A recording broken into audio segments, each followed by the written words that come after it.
Well, hello and welcome to the Wolper Wellbeing webinar, hosted, of course, by Wolper Jewish Hospital and Friends of Wolper. And our topic tonight is chronic lung disease, and we're going to focus particularly on chronic obstructive pulmonary disease, or COPD. And my name's Julie McCrossan, and it's my, great pleasure to be your host. I'd like to begin by acknowledging that we're broadcasting to you on the land of the Gadigal people in Sydney, and to pay our respects to elders past, present, and emerging. And well, as I said, our topic tonight is chronic lung disease, and I just wanted to let you know, and I will remind you again, that Lung Foundation Australia have a website. It has free evidence-based information and resources and support services for people living with COPD. And they've got information about managing this chronic lung condition, about pulmonary rehabilitation and support groups.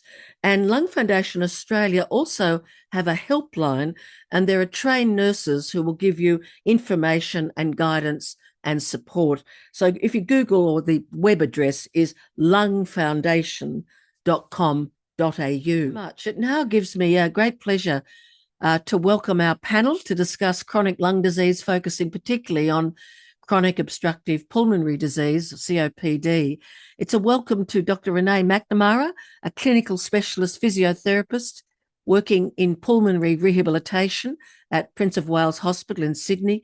She's also a researcher at the University of Sydney and at the Woolcock Institute of Medical Research. And a welcome to you, Renae. Welcome also Professor Gary Anderson, a pharmacologist and immunologist based at the University of Melbourne, and he's director of the Centre for Lung Health Research. And welcome also our special guest, Professor Neville Berkman, coming to us tonight from Jerusalem. We're just very excited to have you, Neville. He's the director of Hadassah Hospital's Institute of Pulmonology, head of the Department of Lung Diseases, and a professor at Hadassah Hebrew University School of Medicine, a widely published researcher and international speaker, and I think most important, a working clinician, coming to us wearing scrubs, a form of scrubs this evening. May I begin with you, Professor Neville Berkman? You all have got so much to say, and I want to reassure our audience we're going to give a lot of practical advice about the management of chronic lung disease, and a lot of information about hope, particularly and including treatment options for breathlessness and also new medications on the horizon. But let's begin with sort of some basic definitional work. So what is COPD? What essentially is it, and its key symptoms, Neville? So first of all, thank you so much for allowing me, inviting me to be part of the panel. I'm very honored to be amongst able to participate. So I'll start saying COPD is a very poor term because it's not very descriptive, and to be honest, it's going at the moment through changes in terms of what we consider to define patients with chronic obstructive pulmonary disease. But as of now, it's obviously a chronic disease. In other words, it's not a cough of a month, or it's usually just several years. The disease is primarily of the bronchi, or the airways, and it's associated with some narrowing of the bronchi or of the airways. So that is why it's called chronic obstructive and pulmonary disease. In the large majority of cases, it is related to smoking, but not only.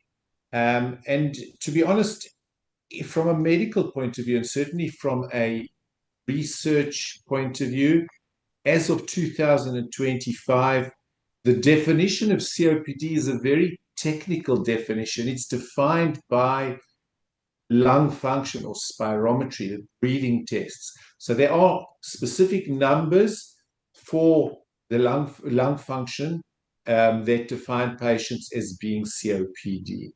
If one has, I don't think this is the framework to go into details as to the numbers, but that's how we define it. But again, it's not a good definition because that's more, it's more maybe from a research point of view, from a clinical point of view. Chronic patients who've got wheezing and cough related to narrowing of the airways, usually in most cases post-smoking. And could you, one of the questions people are interested in is how is it diagnosed? You mentioned the words spirometry and it's even pulmonary. So could you explain what pulmonary means in the chronic obstructive pulmonary disease and then go on to the actual process of diagnosis if you turn up at the doctor? Yeah, so pulmonary is just another word for lung. Yeah, we always, all of the medical world has to have some words that they can, talk in a language that they only understand. But pulmonary and lung is pretty much the same thing. The way that the diagnosis is made is by spirometry. Spirometry is a form of lung function test. Patients are asked to come into a lung function laboratory, and a lot of general practitioners and pulmonologists who work in general practice will do spirometry as well. It's a very simple test. Patients are just asked to take a deep breath in and breathe out as hard as they can. Exhale, and the spirometry essentially measures the flow of air during an expiration or an exhalation. And if it is less than it should be, that suggests some degree of obstruction or impairment of airflow. That is what we call obstruction. And we give that numbers in order to quantify severity and say whether it fits the definition of COPD or not. The test is very straightforward.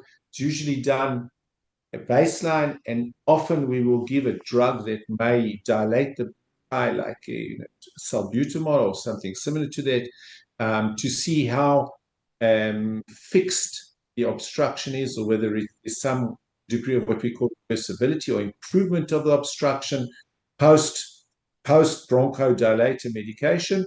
And that helps us also to differentiate between COPD and other obstructive diseases, particularly asthma. Asthma is also an obstructive lung disease, as is bronchiectasis. There are other obstructive lung diseases too. COPD, as opposed to asthma, the obstruction is primarily not reversible or only partially reversible. Whereas in most asthmatics, again, there's always an overlap, and things, medical definitions are never absolute. But in most cases with asthma, they will have some obstruction in airflow or airflow limitation, but it is reversible. It's not present all the time. So most asthmatics, when the lung function is done, the test will be normal. If they have an attack, their lung function becomes obstructive, they will get a bronchodilator and it improves. Patients with COPD may have some degree of improvement, but it is usually only partial. So we will define a COPD as having obstructive disease that is not completely reversible, and that there is a significant element of irreversibility. And is there a level of debate about whether asthma should be brought in under the umbrella of COPD, or is it generally considered a separate condition? Yeah, so that's we can debate, and that for it's been an ongoing debate for many years. And to be honest, doctors like to put things into little boxes, and we know in reality that there's often overlap between different diseases. Some patients with COPD have features that are overlap with asthma and vice versa.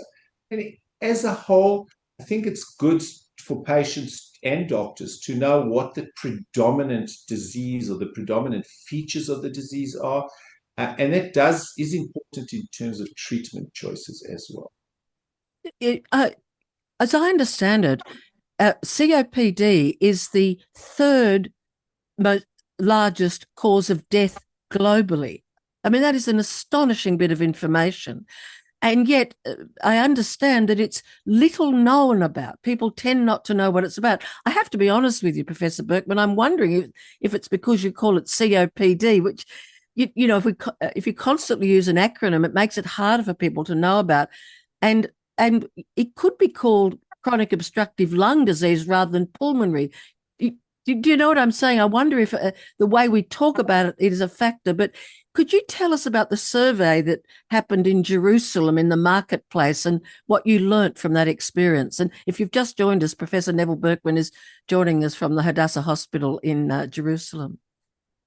Yeah, so thank you for that. We did a very simple survey. We handed out questionnaires in the marketplace in Jerusalem, 2 years ago, just to ask that very question because, do people know what COPD is? And we used a lot of different terms like emphysema, like chronic bronchitis, COPD. We actually use chronic obstructive lung disease as well. And we asked, so we had a whole list of names that are overlap or that are associated with COPD. We asked passers-by, do you know what diabetes is? Do you know what COPD is? Do you know what Parkinson's disease is? We had several other diseases as well. And while the majority of people, of the lay personnel, people buying their vegetables in the market, know or have heard and could describe most of the other diseases, they had no idea what COPD is. So, yeah, I think it's a disease that's very, very, very lacking in public awareness. I think that you're right. I think part of it may be because we just name it so badly. But COPD on the whole, as I mentioned previously, has been associated with cigarette smoking.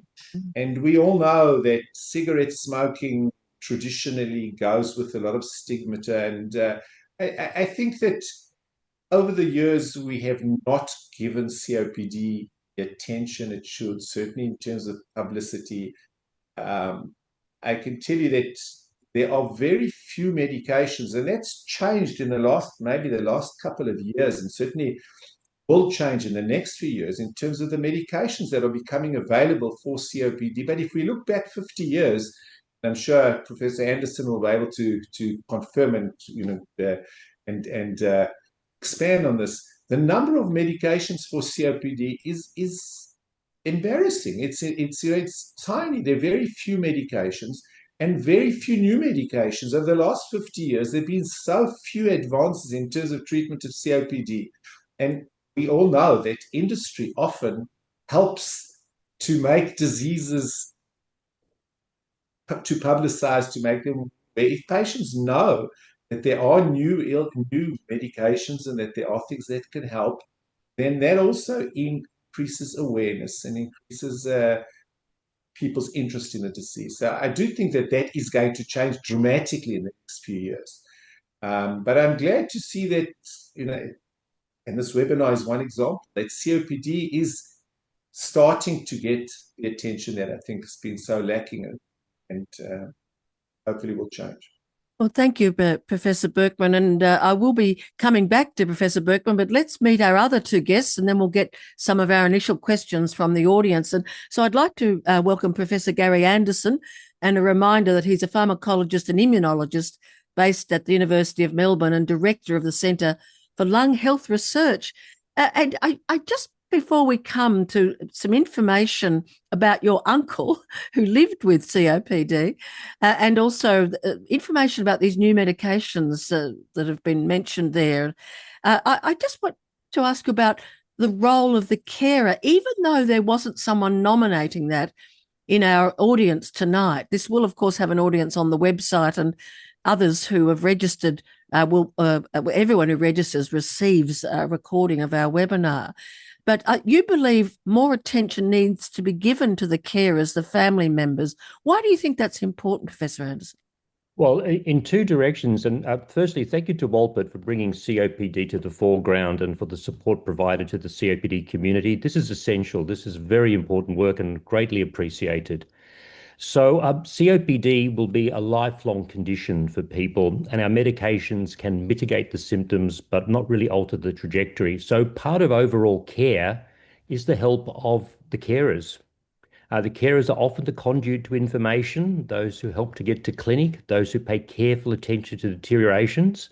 And the second direction of this is that we need to pay attention to the well-being of the carers, because chronic diseases always impose an emotional, often physical cost on those who care for patients. And we need to think of overall care systems and those people who give up so much to help their loved ones with COPD.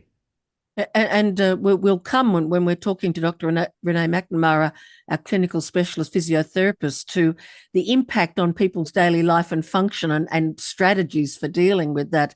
But I can certainly imagine having someone to live with you and to support you would be critical if you're dealing with breathlessness, for example. But tell us about your uncle Fergus, because you come at this not just as a researcher, but as a family member, don't you? Yes, I've had very deep and personal experience. So my beloved Uncle Fergus, who passed away recently, the namesake for my eldest son, Fergus, was a great influence in my life. Started smoking very young. He was a naughty boy. Sensibly gave up in his 30s. And I remember his chest rattling when I was a child and playing with my cousins.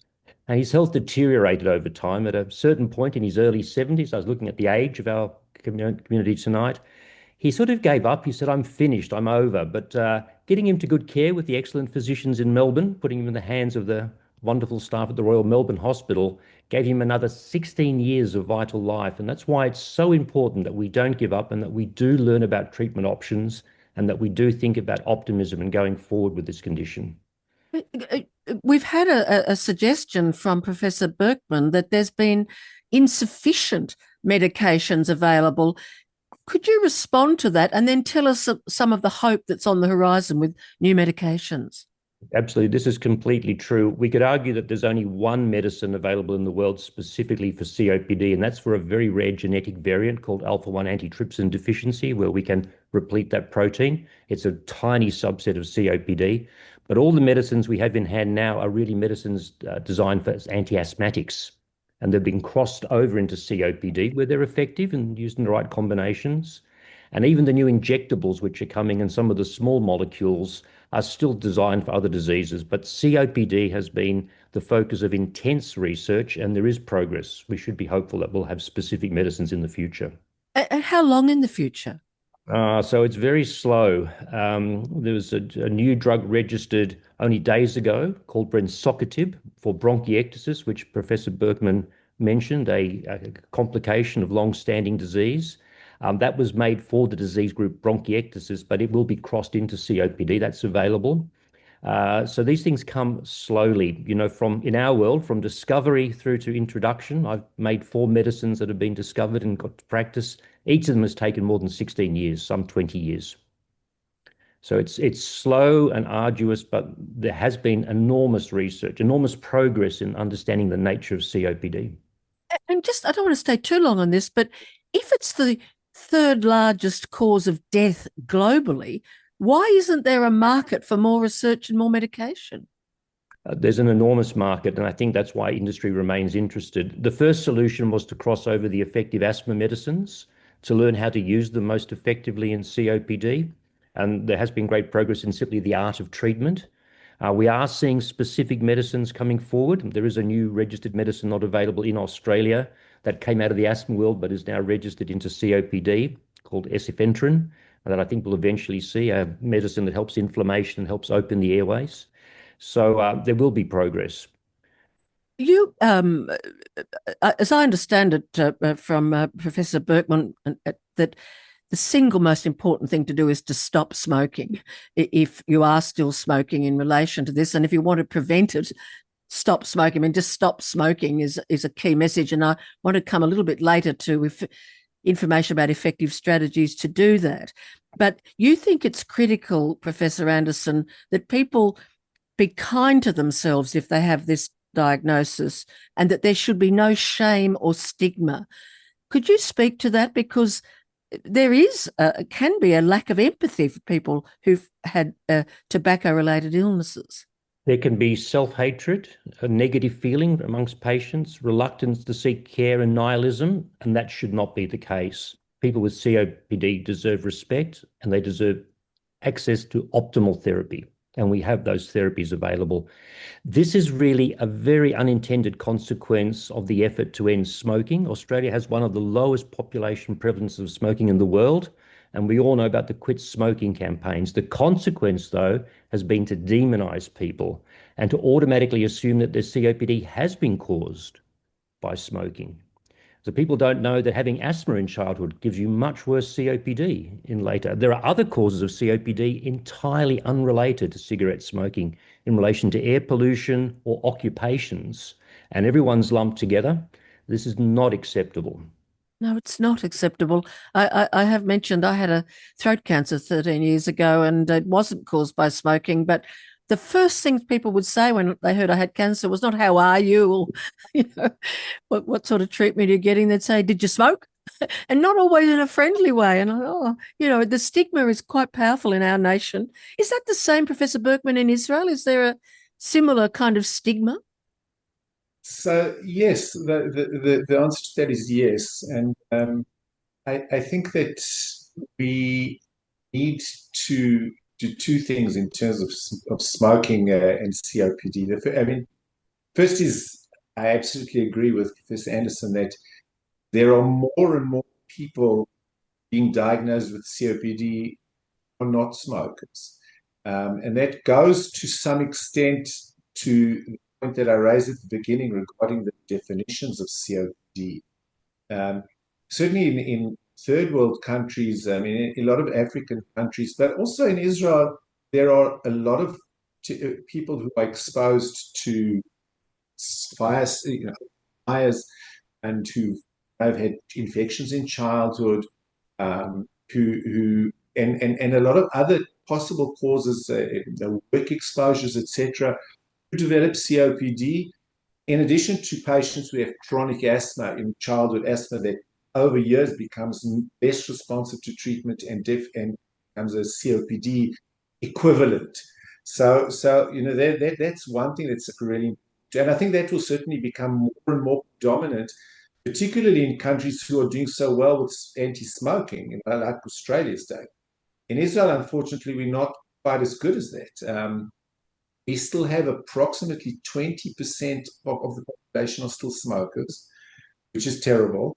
It's not really changed over the last 10 years, unfortunately. And it tends to be worse in certain subpopulations. So we have approximately 20% of our population are Arab population, and of those, approximately 40 to 50% of the males are smokers. And that includes not only cigarette smoking, but water pipe smoking and other forms of tobacco exposure as well. That we are doing very poorly in terms of getting on top of. And that is going to stay with us. And as we know, the effects of smoking last for 20, 30 years, even after we've stopped. So this is going to be with us for a long time. And I think it is extremely important, as Anderson mentioned before, that these people should not feel that because of their behavioral patterns, which are often not something that is easy to change or can be changed, that they should be demonized or should not be given access to treatment. Yes, we'll come back to smoking cessation a little later, but I'd like to welcome now Dr. Renae McNamara. And after we've spoken to Renae, we'll come to your questions. And Renae is a clinical specialist physiotherapist working in pulmonary rehabilitation at Prince of Wales Hospital in Sydney. Just before I begin, Renae, with questions I have for you, any comment on what you've heard so far that you just would like to strongly agree with or emphasise? I think my colleagues have said it very clearly, that it is an unknown disease, that it is a chronic disease. It's not going to go away, but also that there's much that we can do to actually help these people learn to live with their disease. And I think that's the really important part, that we shouldn't think that this is the end of it. A lot of people know somebody who's had emphysema, which is the other term we use for COPD, and everyone thinks that someone with emphysema is going to die. Not necessarily. This is a chronic disease, just like diabetes, just like having high blood pressure, just like having high cholesterol. These diseases don't necessarily kill us, but we have to keep them under control. We have to learn to manage them.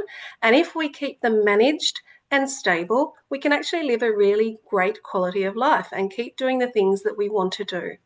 You're working all the time, I know, with people living with this condition, and you're involved with an 8-week rehabilitation program, Pulmonary rehabilitation. And if people are, you're at the Prince of Wales Hospital in Sydney, but if you go to the Lung Foundation Australia that I mentioned earlier, and if you Google Lung Foundation Australia, you'll get their website. You can actually look up where your local pulmonary rehabilitation program is available. But tell us some of the strategies you're using, you're helping people with so that they can function well. We always talk about function, don't we, in health? So what are some of the key things that you're helping people with? Yeah, look, I think I'll just start with what is pulmonary rehabilitation.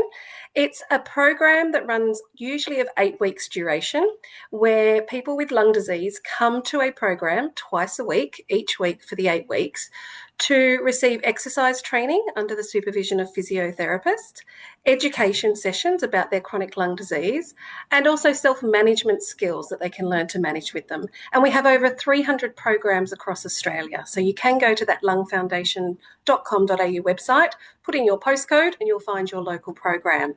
They are typically run out of public hospitals, and they are a free program. And they are designed for people who live with chronic lung disease, who, despite optimal medical management, so they've seen a doctor, they've seen their GP, they've seen their lung specialist, despite their best medical management, these people are still experiencing symptoms of their chronic lung disease. And that's typically breathlessness. And we know that people who experience breathlessness, well, basically when you can't breathe, nothing else matters. So despite having this chronic condition, there's much that can be done to improve their management. So we can help them manage their breathlessness. We can help improve their fitness. We can improve their quality of life and their mental well-being. We can help reduce their fatigue. We can reduce their flare-ups or their exacerbations of their lung disease. We can help them stay out of hospital from those flare-ups or exacerbations. And we can help increase their confidence. And you've got a technique around breathlessness, which you say is the same as an Olympic athlete, an idea that I find attractive. Can you explain that? Yeah, so we talk about the fact that everybody gets out of breath with activity and exercise. So I want you to think about Usain Bolt. He's at the Olympics, he's running his 100-metre sprint on the track. And at the end of that 100-metre sprint, he's breathless. However, what he knows to do is how to recover his breath really quickly. He knows a television crew is about to come and interview him 30 seconds later. So he's got 30 seconds to catch his breath back. And the way he does that is by leaning forward, resting his arms and supporting them on his knees, so crouching forward, and then breathing in through the nose and out through the mouth. Now, what most people when they're breathless do is they start to pant like a dog. And I'm exaggerating it, but that's what we do. And unfortunately, that panting like a dog starts to get us anxious and panicky because we're not actually catching our breath. And we get caught in a vicious cycle of anxiety of, I'm breathless, and now I'm panicking and worried that I'm so breathless. And the more I panic and worry, the more breathless I get. So we need to think of ourselves as the elite athlete. And when we get breathless, we're going to stop. We're going to lean forward and rest our arms on our legs.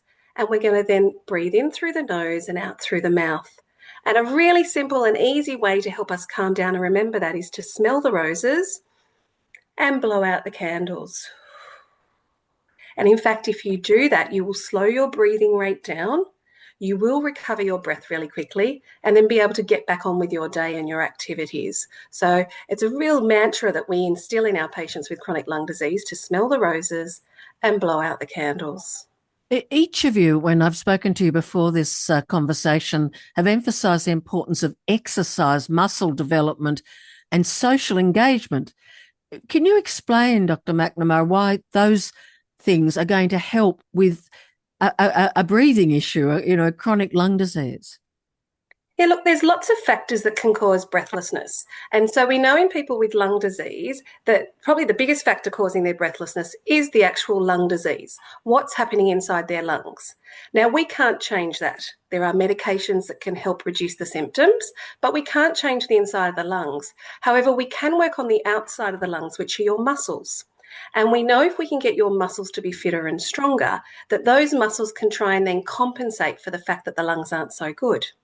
And the problem is, once we get a lung disease or once we start experiencing breathlessness, we try and avoid any activity that makes us breathless.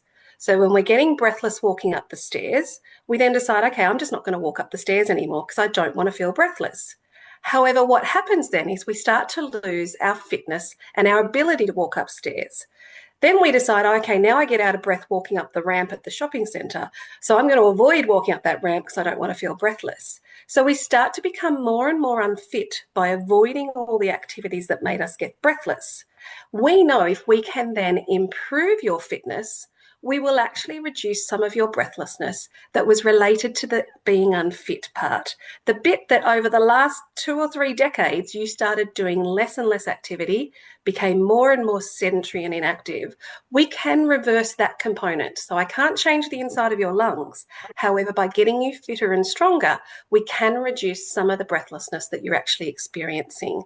So we see quite significant reductions in breathlessness. And it's actually the best treatment we can offer people to reduce their breathlessness. The medications that people take might reduce their breathlessness by a small amount. However, the exercise training can actually reduce their breathlessness by quite a large amount.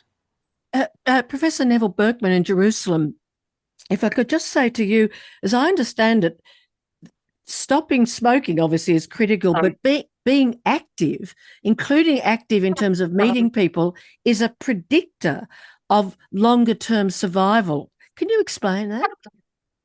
Yeah, so I mean, everything that Dr. McNamara has said, I couldn't agree more. I think that in rehabilitation, exercise is probably one of the best treatments for, to be honest, good for all of us, of course, but for people with chronic lung disease, COPD particularly, it's a life changer. I think it's a life changer, not only in terms of physical ability, but also I think it changes people's outlook. It changes their self-image. It changes how the way that they see themselves being able to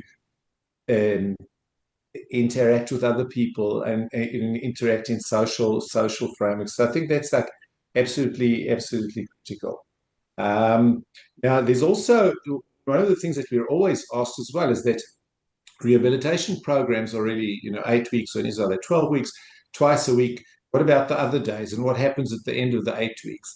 So I think it's extremely important that patients with COPD need to be active over and above that, and need to know that just doing walking is a bit of walking, a bit of exercise, maybe lifting, light weights, etc. Those kind of things have enormous implications in terms of reducing mortality and reducing hospital admissions as well. And there's an article that was published in one of the leading medical journals called Chest about already more than a decade ago, which looked at all of the things that predict mortality in lifespan in patients with COPD. And one of the things that is probably the strongest predictor was how active these patients with COPD are. And so they say, okay, well, patients who've got more severe disease will be less active. But it turns out that it's one that if people are more active, that can actually change how long you live, certainly how well you live, and how much you enjoy quality of life as well. Look, thank you. I've got many more questions, but I think it's time to invite Dr. Lena Safro, our general practitioner, who's looking at all your questions, and we'll go through some questions. So welcome, Lena. Thank you, Julie. So we've got a few questions to start with about the diagnosis and trying to work out how far the disease has progressed. So somebody has written, when a doctor listens to the lungs of the patient, is there a particular noise that may signify some trouble? Thank you. Professor Berkman. Yeah. In the days of, at present days of artificial intelligence and computers, the question is, what does the stethoscope give us? I certainly belong to the old school, and there's not a patient that I see that I will not listen to their chest and to their lungs. So for some diseases, It gives information that predates, for example, patients who suffer from fibrotic lung diseases. That one can hear sounds in the lungs that predate findings on chests, CAT scans, etc. So in terms of patients with COPD, we may be able to hear signs of wheezing, which suggests obstruction. Sometimes time that the expiration time is prolonged in have COPD. One can often hear sounds sometimes of secretions in the lungs as well, which may suggest an active infection or may suggest a bit of bronchiectasis as an additional disease. And there are other things as well that one can hear. Often, quite a lot of patients with COPD may also have a little bit of heart failure, which can also be heard with stethoscope. So stethoscope is something, in my opinion, which should always be used for even in 2025, and it certainly does add information in terms of diagnosis and assessing severity. Of course, not in isolation. It has to be taken in together with symptoms, together with the other tests we mentioned previously. And is there a connection between COPD and heart disease, like heart failure? So there is patients who have got COPD are more likely to have heart disease and vice versa. So there is an increase, and that's over and above the fact that there's often a common predisposing factor, namely smoking. Patients who've got severe COPD, that in itself may cause right-sided heart failure. So there is certainly an association, yes. Lena, another question, please. Sure. So someone wants to know how you assess a severity in a clinic situation, and is there an advantage to picking these things up earlier rather than later? Yes, if you could start, Professor Berkman, and then I might come to you, Dr. McNamara, as well, for the physiotherapy point of view. Thank you. So I think early diagnosis is a critical factor, and I think it's something that is only now starting to come into focus. I think we're now aware that the quicker one gets a diagnosis of COPD, what chance we have of early intervention, which will slow, maybe even hope, stop or prevent progressive injury to the lungs. So that is like really important. How that can be done, I think general practitioners particularly and patients need to be aware of the symptoms that may suggest early COPD. So obviously smoking, people who are smokers need to know that they're at increased risk. People who develop frequent infections, bronchitis, cough, persistent cough, who have shortness of breath, that's be over and above what one would expect for they've got lung function. All of those things should be a warning for patients to go and see their general practitioner. The way that the diagnosis would be done, first stage would be, of course, to get clinical symptoms, to actually examine the patient, and then do the spirometry that we mentioned previously. Okay. Your thoughts, Dr. McNamara, and I guess I'm interested too in whether helping people stop or reduce smoking is part of what you're doing when you're dealing with people. Absolutely. I think it's really important that we know the stage of severity of their lung disease. So we often talk about people having either mild disease, moderate disease, or severe disease. That can sometimes change the medical management, what our doctors and medical team will do, but it can change slightly just a little bit of what we do in the rehabilitation as well. And so I think understanding what stage you're at. Now, if you are a current smoker, and we can catch you in the early stages of the disease, we know that if we can help you to quit smoking, then we can prevent further damage from occurring. So that's a really important factor. So we often talk to our patients about that. We even have a lovely graph that we can show people that says if you quit smoking at this age, you're likely to increase the longevity of your life. And so I think for some people, seeing and hearing that, that's a really important factor in their decision to try and seek assistance to help quit smoking. We know that often people with more severe disease can experience greater levels of breathlessness. So we may then bring some more little tips and tricks out of our tool bag to help them manage their breathlessness. And one of those tips or tricks is actually using a handheld fan. So a little fan that you can just buy from the $2 shops or from your sort of your Kmart type shops. They're very low cost and they're very effective. And what they do is by holding a fan about 15 to 20 centimeters away from your face, pointing it up towards your mouth and nose, we can get this cool airflow and this cooling sensation that actually can provide relief from breathlessness. Because what we do is we stimulate the nerves in this lower half of our face and actually sends a signal to our brain that tells our brain, hang on, your breathing is adequate at the moment. So this fan therapy giving this cooling sensation reduces that sensation of breathlessness. It can also help reduce the panic and fear that comes with that breathlessness as well. And there has been some publications on this, hasn't there, the use of this fan? Yeah, it's been quite a lot of research, and there's a lovely video on the Lung Foundation website where you can actually hear from people who've been using it and the really remarkable difference it helps them, gives to them in relieving their sensation of breathlessness and improving their quality of life, improving their ability to go out and about, because it's portable. We can simply carry it in our handbag or in our pocket and pull it out at times of need to trick our brain to say, I can feel cool air, I can relieve my breathlessness when I do this. So I think understanding severity is important when we come to quit smoking, and understanding severity when we talk about some of our disease and some of our treatment options. It helps us give more options to some of these patients. If I could just bring Professor Gary Anderson in for a moment, because I know one of the things you learned with your uncle Fergus, who had COPD, as well as, of course, your research as the director of a Centre for Lung Research, but that it's so important to pay attention to any infection and deal with it. Can you explain why that's critical? And there are probably two aspects we could deal with here. So we've spoken about the need to be socially engaged. One consequence of meeting people, particularly the grandchildren, is exposure to viruses. And there's been excellent research from some of our great researchers at the Woolcock. I'm thinking of Professor Christine Jenkins, who's really shown that those exposures can be quite risky because those viruses can turn into bacterial infection that can then lead to a flare-up, a worsening, that can then damage your muscles and cause all sorts of problems and disease progression. So we need to be aware of that. And also managing the chronic infections in the lung.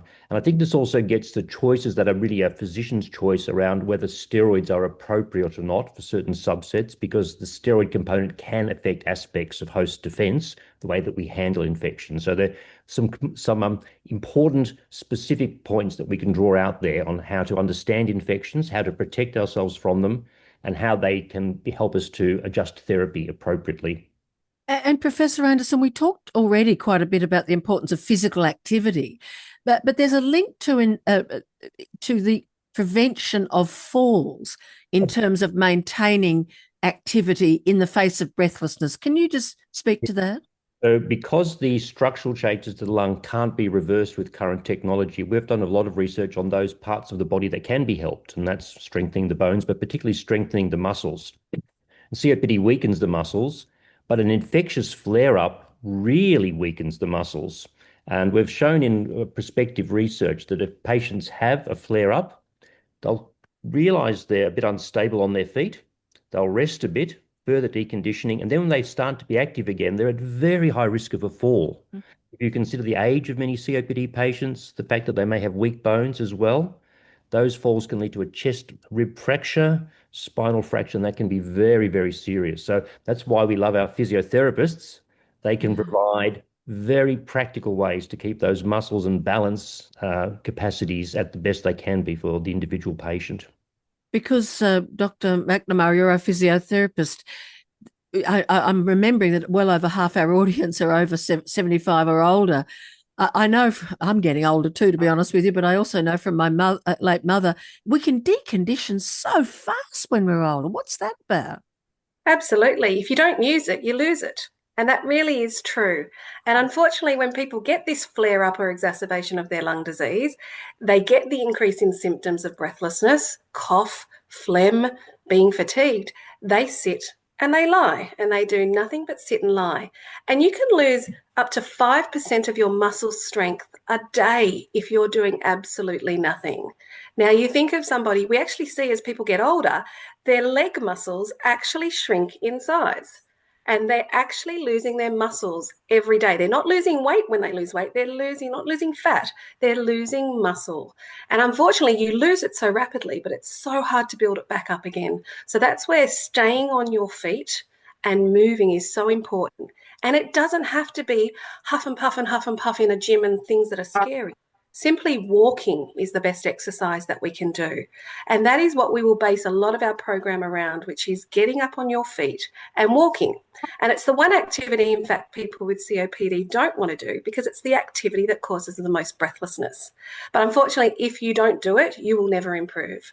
So what we do is we expose people to their breathlessness and supervise that exercise training with them in a very safe environment. They feel safe with us. We manage their breathlessness. We make sure they can always talk as they're walking. So that you need to be able to walk and talk at the same time. You will get a little bit breathless. It will be out of your own comfort zone. You're in a little bit of discomfort with that breathlessness. But if you can talk, you're okay. And we start with just as many minutes as they can start walking. That might be 1 or 2 minutes. And then we gradually increase that over time. We can also do some great exercises like cycling on a bike. We've got water exercise. So if you prefer to be in the warm water pool, we can get you in there doing the exercise. We can get you exercising in your lounge room. You don't need special equipment. We can do all sorts of exercises and tailor it to each individual person. But it is about moving. Because the more you sit, the more you lay down, the weaker and weaker you become, the more and more likely you are to get sicker, to have more symptoms, and you lose your quality of life. And if you can't get out of bed, if you can't get out of the chair, if you can't get off the toilet by yourself, you're unlikely to be able to stay living at home. So unfortunately, that then leads to nursing home placements, hostel placements, and then you've lost all quality of life. So moving it is so important, and hence why pulmonary rehabilitation referrals are through the roof. We are so overloaded with the number of people referred to us. And when people come to us for 8 weeks, they start with that, oh God, 8 weeks of exercise? Seriously? By the end of 8 weeks, they're begging us to stay. Yeah. So this is our problem now. How do we keep people continuing to exercise for the rest of their life? Because it's the only thing that's going to keep them on their feet. There's no medication, there's no surgery that can be offered to keep you on your feet and moving. I'm thinking again of my wonderful uncle. He loved to mow the lawn with a hand lawnmower, which he did all of his life. His daughters wanted him to stop. They thought it was too much for him. I said, don't get him an easy chair.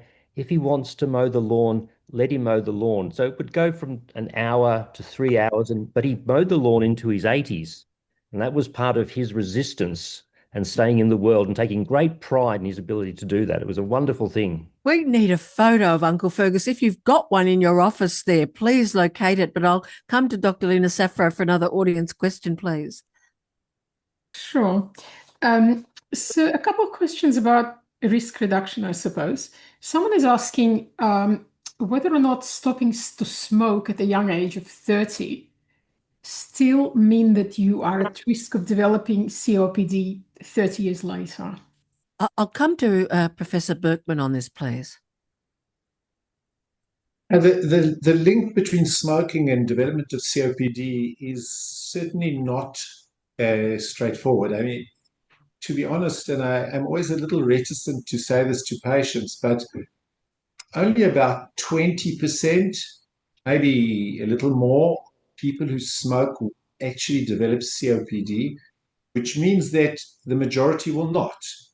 And there are multiple other factors that contribute to development of COPD, of which genetic factors are probably really important, but we do not identify them or do not know what they are well enough for that to be part of how we guide patients.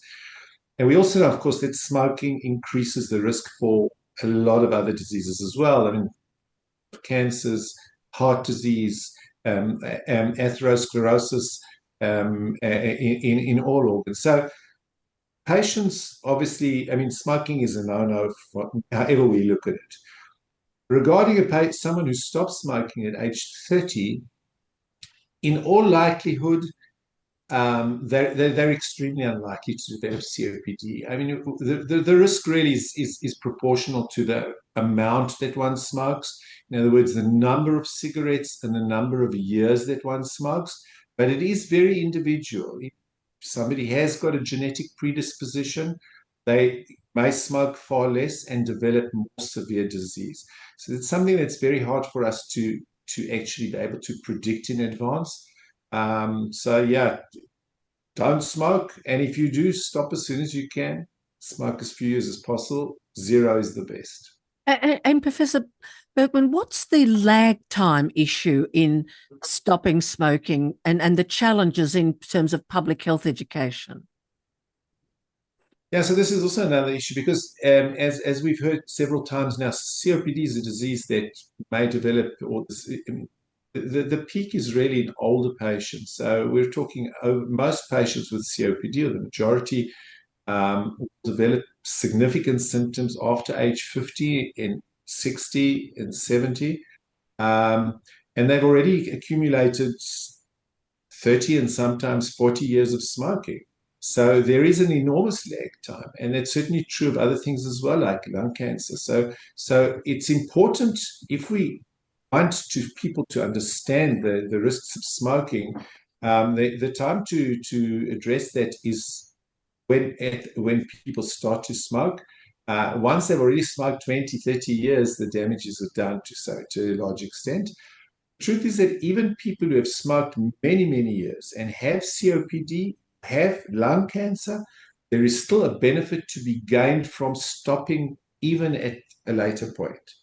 But in terms of public health, certainly we have to make it very clear to people, don't start. And if you start, stop as soon as you can.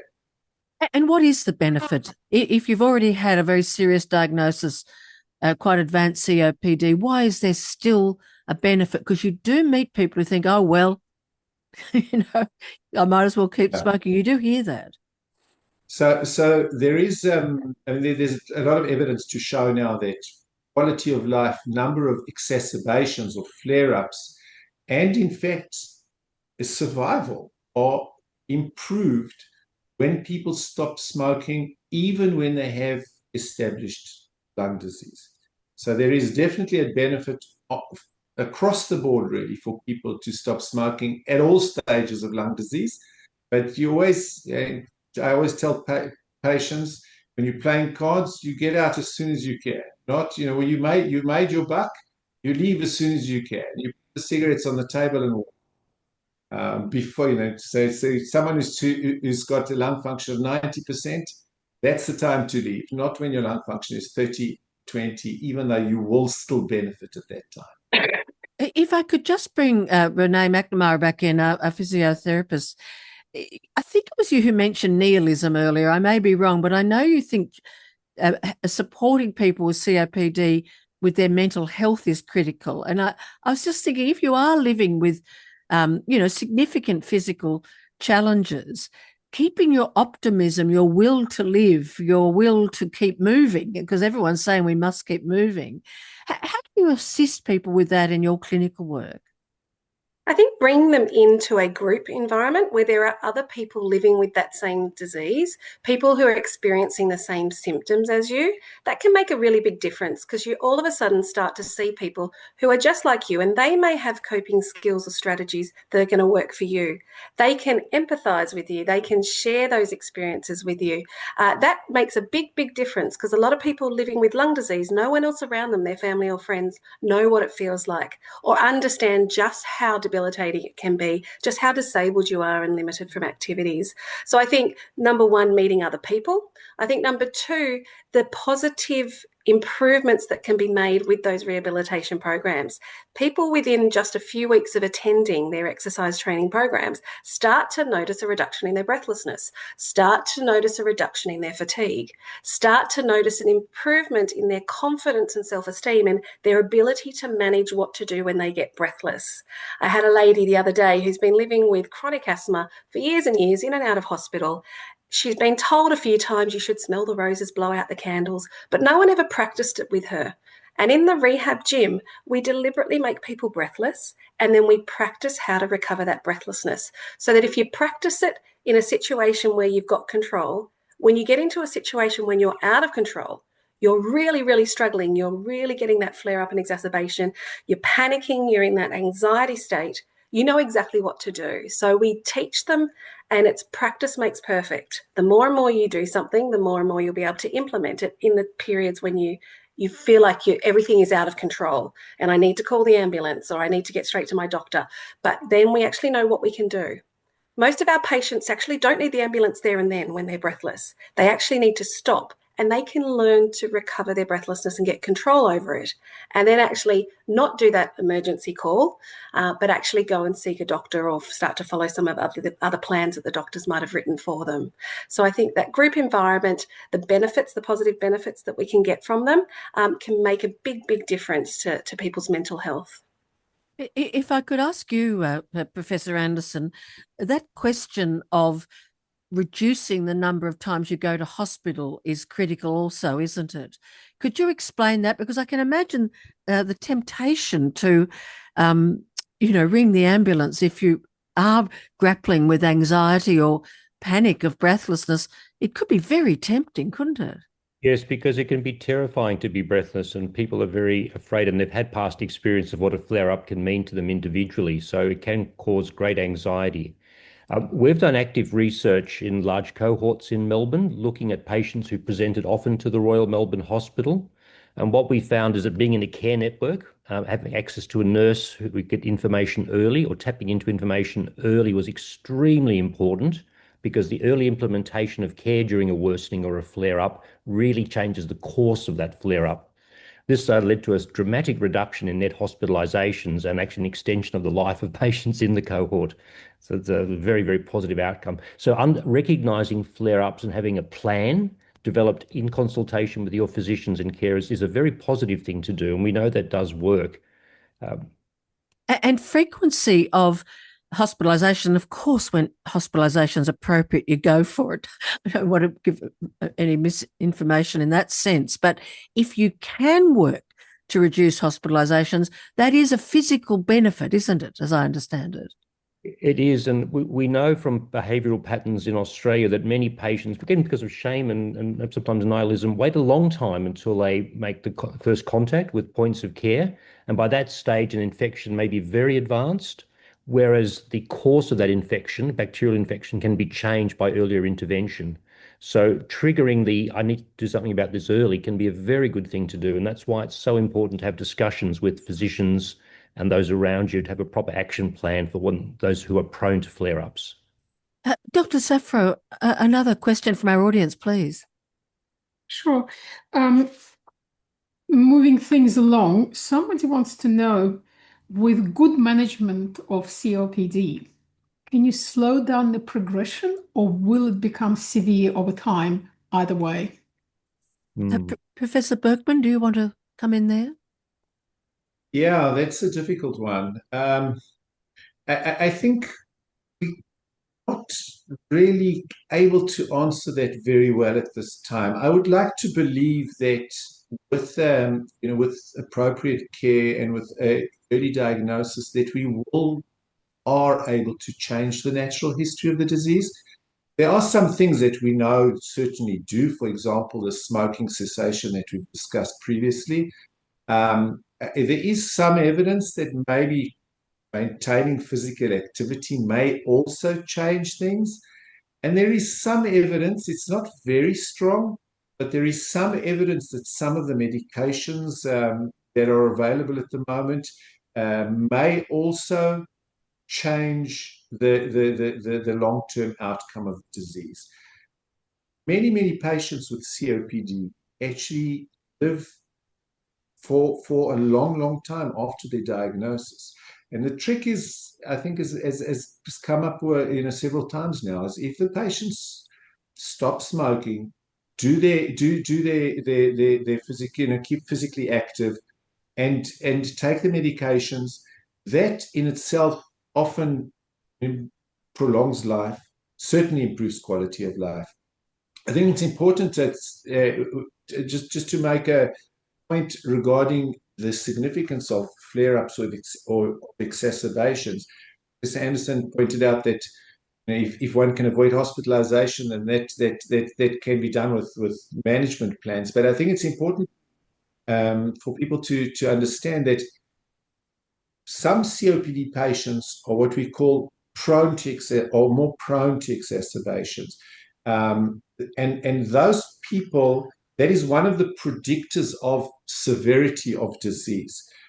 We don't know exactly why that is, and the type of exacerbations or flare-ups varies. The most common cause for flare-ups is infections, usually viral infections, in fact, but maybe bacterial infections. But there are other causes of flare-ups as well. There's a lot of research ongoing now to try and understand what's causing the flare-ups. But COPD patients who are predisposed to flare-ups do progress more than those that don't.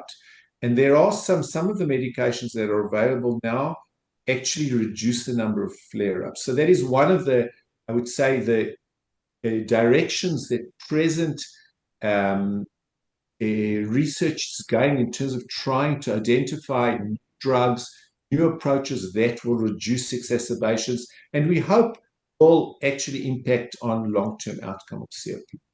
Professor Anderson, did you want to comment there? Yes, I mean, I fully agree with Professor Berkman. Stopping smoking really has a demonstrable and clear effect on the rate of loss of lung function. That's absolutely clear. That's the best thing you can do. There are 2 trials, both inconclusive, that suggest that the triple therapy, which is 2 types of bronchodilator and a steroid, may slow the rate of deterioration. We're actually running an active prospective study specifically on that, the world's first properly controlled blinded study on that particular issue. So we'll know in a few years if that is true or not. Certainly the medications that are available now won't worsen anything. They'll make things at least neutral or better in terms of so they should not hesitate to reach out to carers and medical people to optimize therapy and understand which therapy is best for your particular type. And I certainly agree the exacerbation-prone patient, the worsening-prone patient, is a particular problem, and that's where you need to have expert discussion on an individual basis with medical experts, because there are medicines available to help you. And it depends very much on the individual cause. And Dr. McNamara, did you want to comment on that issue of reducing severity of breathlessness and function disruption, your experience as a physiotherapist? Well, I think our professors have probably articulated it very well. I think we've talked a lot about the shortness of breath management techniques that we use. And so I think it's just giving people a whole toolbox of skills and things that they can do and implement at that time, because breathlessness will vary throughout the day, throughout activities. It certainly, we know when people start to get their flare up, will increase. So I think at that point in time, we need to make sure that people have their tools of what they can do.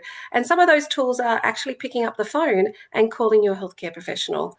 We have a lot of nursing and physiotherapy-based teams that can work in the community and go out and visit you at home, for example, and help implement your medical treatments, implement your strategies for managing your breathlessness, and try and prevent those hospitalizations. And that's the biggest thing. If we can keep you out of hospital, we're probably going to keep you better, because the likelihood of coming into hospital, being inactive, mixing around other people who are sick, where there's lots of other bugs and infections going around, is actually a good thing. So we'd rather keep you at home and treat you at home and keep you in your safe place than actually bring you into hospital.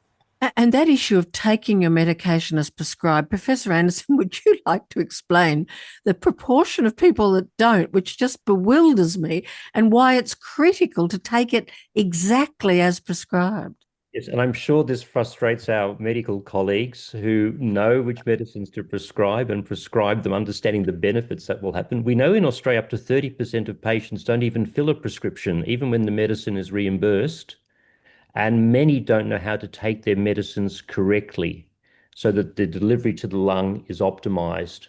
So that's one of the most simple things you can do. It has physiotherapy comes first. That has the biggest evidence-based signal. And then learning how to take the medicines properly and as prescribed is the next best thing you can do for yourself. And then having those action plans, those 3 things alone can really help everyone to optimize. But it's striking. So many people don't know how to use the particular devices because they can be confusing. I just did a list of all the medications available in Australia. There are many different medications in different devices.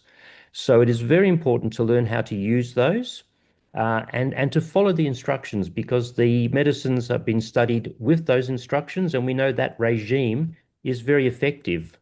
And that's where, if you are lucky enough to be living with someone who's actively wanting to help you, a family member can be so critical. I have been very ill in the past and was so unwell. I had trouble taking my medication as prescribed. But to have someone who's actively checking and doing it for you and making up, the little containers with your medications and the times, that's all that structure is so helpful.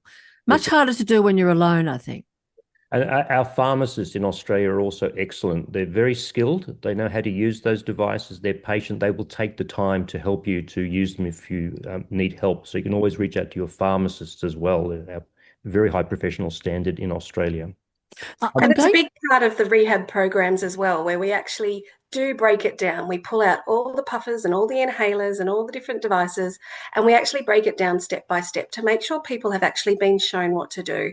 Because often we find someone's been taking something for 10 or 20 years, but no one ever actually showed them what to do. And they were too scared to ask the question, am I taking this right? And we know that if we can teach them how to use it properly, they'll actually get more of that drug down and into their lungs where it actually can do the right thing for them and actually help them with their breathing and their lung control.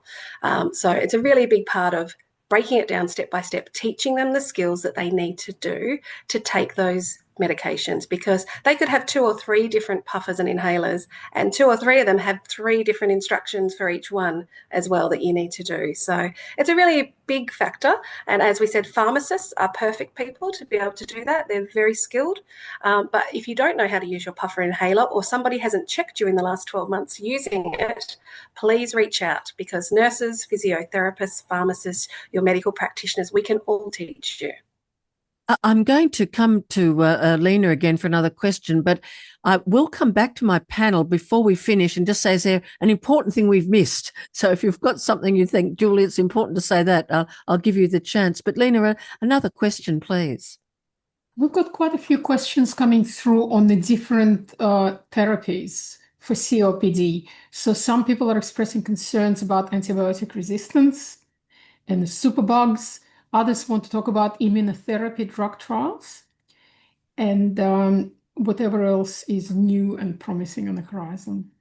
Well, I might come to Professor Anderson first as a pharmacologist and immunologist at the University of Melbourne, and then I'll come to Professor Berkman. But Professor Anderson first, please. It's on the horizon. So firstly, with the immunotherapy, there are a number of strategies in clinical trial to fortify the immune system, to strengthen our host defense against bacteria.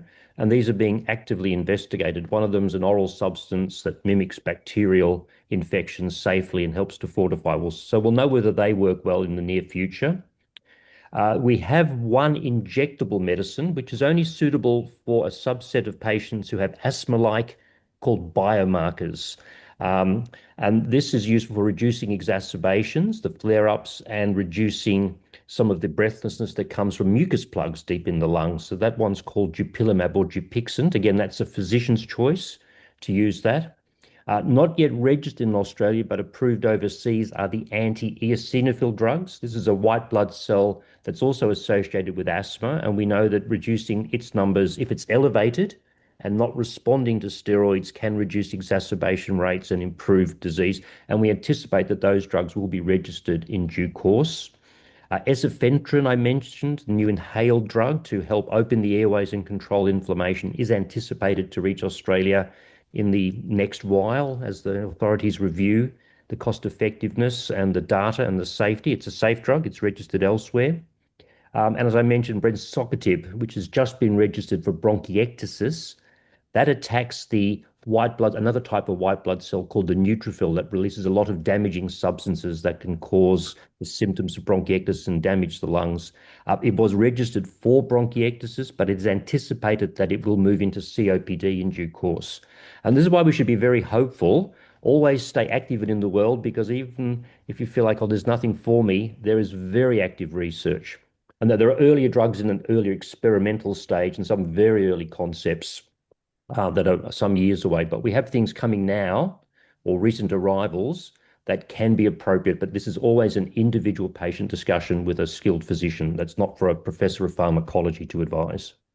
I just want to remind you that this is being recorded and will be available on the Wolper website if you're wanting to play that section back and get the names of the medications to talk to your doctors about. The names of those drugs that are available in Australia and some of those that are coming through. And again, the COPD Foundation and our Thoracic Society and the Lung Foundation are excellent sources of high quality, curated and expert information. Don't go on the web and look for these. That's a trashosphere. Always go for quality information through the professional societies. Yes, I'll give information about Lung Foundation Australia before we finish. Professor Berkman, your comments around the medication issue.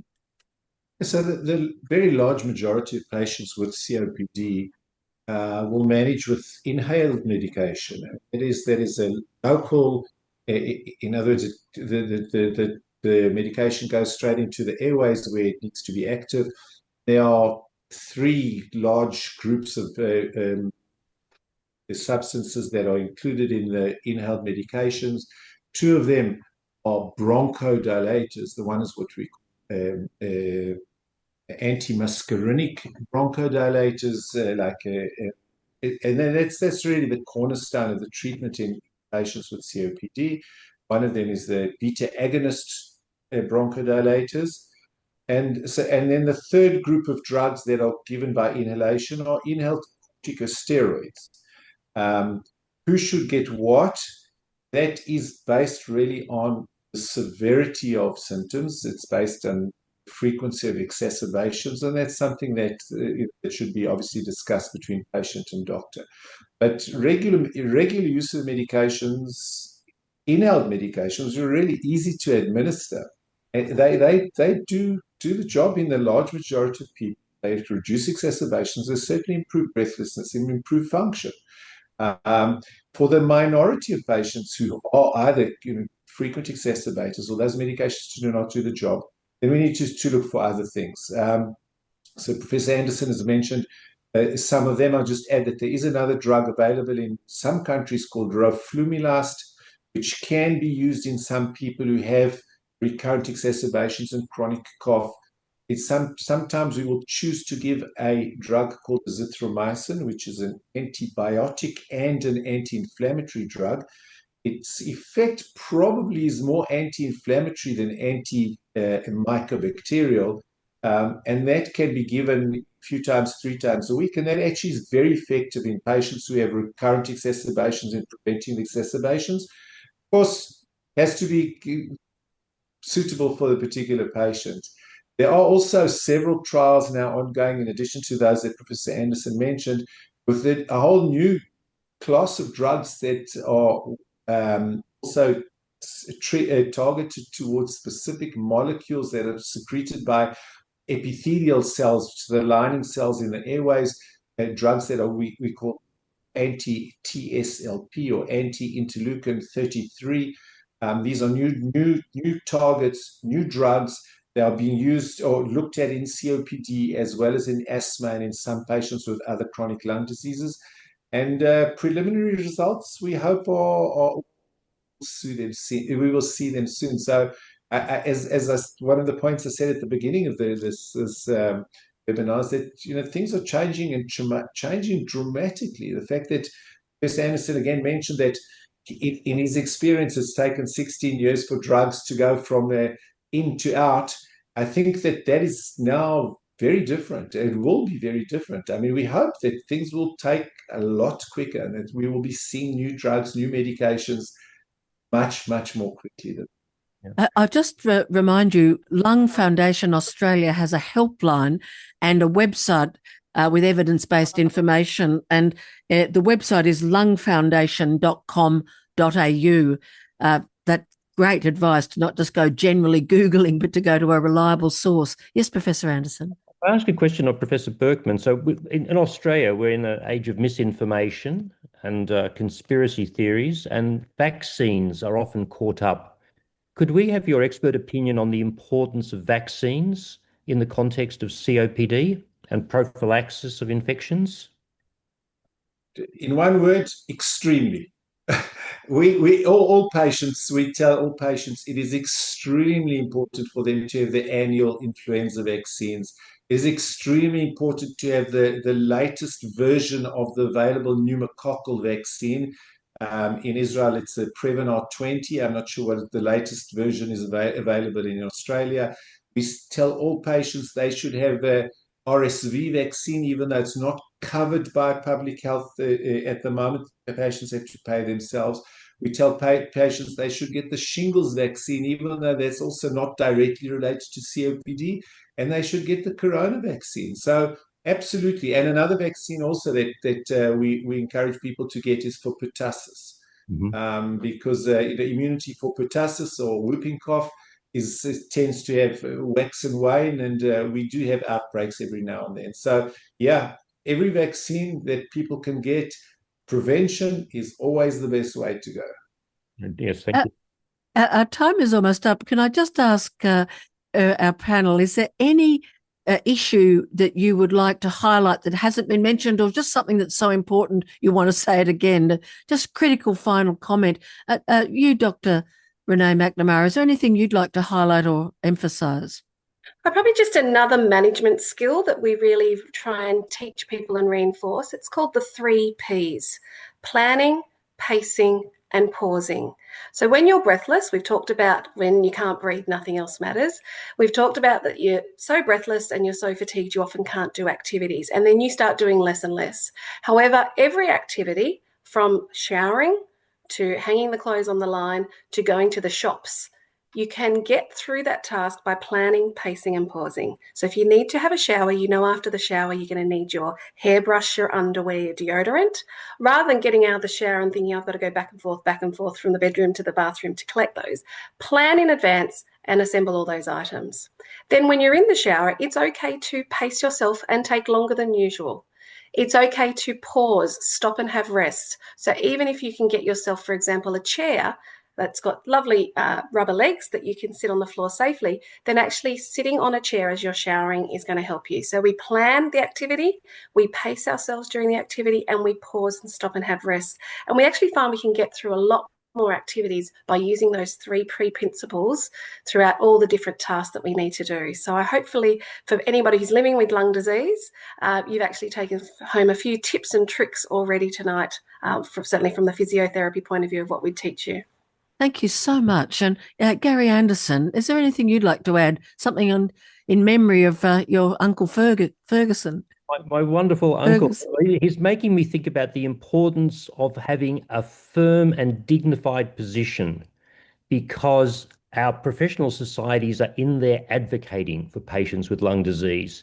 Government actually cares, and patients' voices are powerful. You deserve the treatments that are available. You deserve the best access to what we can offer. And we need to hear your voices advocating for the importance of lung health. So although you may be at home feeling sometimes isolated, sometimes a bit ashamed, no, reject that. You're a very important person and people care about you, and we need to hear your voice to advocate for lung health. And again, hospitals, the Wolper, for doing this is very important, these types of activities. Exactly. Thank you to Wolper, and also thank you to you, Professor Neville Berkman, coming from Hadassah Hospital in Israel. Any final comment from you? Any issues that we might have missed or anything? Not missed, but maybe that I'll just re-emphasize. First of all, I think it's wonderful that COPD is finally getting some kind of limelight or being put on the stage. That should have been, this disease has been neglected for many, many years, and I'm glad that its time is coming. The second thing is that I think patients, this is a good time to be sick with COPD, because there are so many new developments and patients can be really optimistic. I think that the future for patients with COPD is much, much brighter than it was 5 or 10 and 15 years ago. So yeah, I think that people should look forward, and there are a lot of things on the horizon, and I think hopefully patients with COPD will have much better quality of life and hopefully longevity than they've had in the past. Look, thank you so much, and thank you to Dr. Lena Safro for moderating our questions. I've learned a ton, and I hope we've been useful to our audience as well. And I also want to remind you that if you've registered for this webinar, you will be receiving an email, and they ask you for feedback, and they really do read it and they really take it into account. So please send us your feedback. A reminder too that this webinar is recorded and will be on the Wolper Jewish Hospital website. And there's a huge number of pre-recorded or recorded webinars there. So please have a look through.